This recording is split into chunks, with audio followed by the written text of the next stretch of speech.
এরে যুবক, কয়দিন আর বাঁচবারে বাবা? তোমাদের ময়মনসিংহ এলাকার ঘটনা। কয়েক মাস আগে মোমেনশাহী রোড, 4 লাইনের রোড, গাড়ি দৌড়ায় সেকেন্ডের মাথায়। আল্লাহর বান্দা, এক পার্শ্বে স্ত্রী, মাঝখানে কন্যা সন্তান, হাতে হাত লাগাইয়া রাস্তার পার্শ্ব থেকে ও পার্শ্বে যাবে হাঁটিয়া, দাঁড়াইয়া হাতে হাত লাগাইয়া যখন কদম দিয়া রাস্তার মাঝে গেল, না পার হতে পারলো না ব্যাক করতে পারলো, টেরাকে চাপ দিল। চাপ দেওয়া মাত্র বাবাও মারা গেল, মাও মারা গেল, কন্যা সন্তান মারা গেল। আমার আল্লাহর কুদরত, ওই মহিলার গর্ভে একটা বাচ্চা, ট্রাকের চাপে বাচ্চাটা মায়ের গর্ভ থেকে বের হয়ে গেল।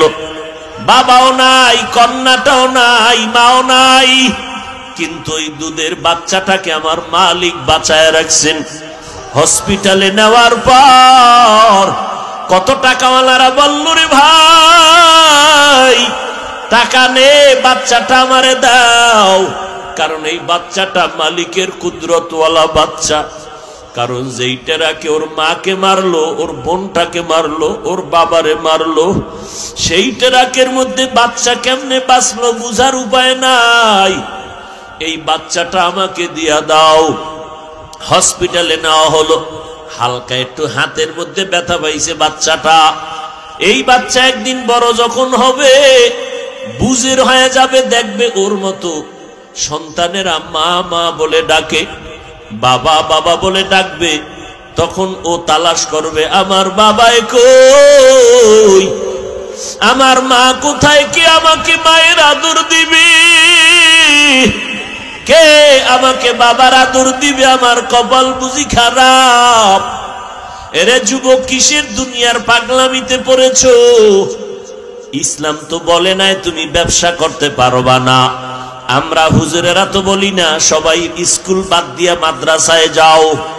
আমরা তো বলি না চাকরি ছেড়ে দাও, ব্যবসা ছেড়ে দাও, স্কুল কলেজের পড়া বন্ধ করে দাও। না না, তুমি স্কুলে পড়ো, আমি কলব দিয়া দোয়া করি, অন্তর দিয়া দোয়া করি।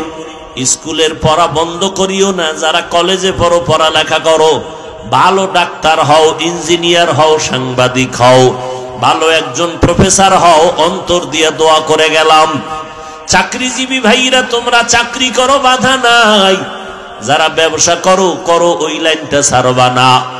তবে দাবি শুধু এতটুকু, আমার নবীর সুন্নতের আদর্শের মালা গলায় লাগাও, 5 বেলার নামাজ পড়ো, মা বাবার খেদমত করে দোয়া নাও।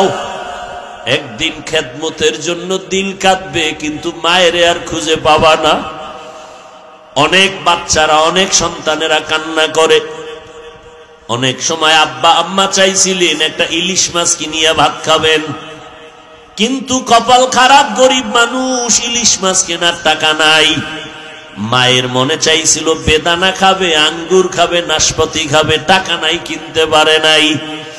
এরে সন্তান, আজকে তোর ফ্রিজে বোঝাই মাছ, তোর ঘরে ফলের অভাব নাই, কিন্তু যেই মা বাবা আফসোস করেছিলেন, কিন্তু টাকা ছিল না খাওয়ার মতো, আজকে তোমার ফ্রিজে মাছ আছে, খাওয়ার মা নাই। তোমার ঘরে ফল আছে, খাওয়ার মতো বাবাই বেঁচে নাই। কি হবে তোমার এই ফল আর মাছ দিয়া? যেই মা তিল তিল করে নিজের রক্ত পানি করিয়া তোমাকে আমাকে মানুষ বানায় গেলেন রে বাবা, ওই মায়ের দোয়া ছাড়াই চেয়ারে বসতে পারি নাই।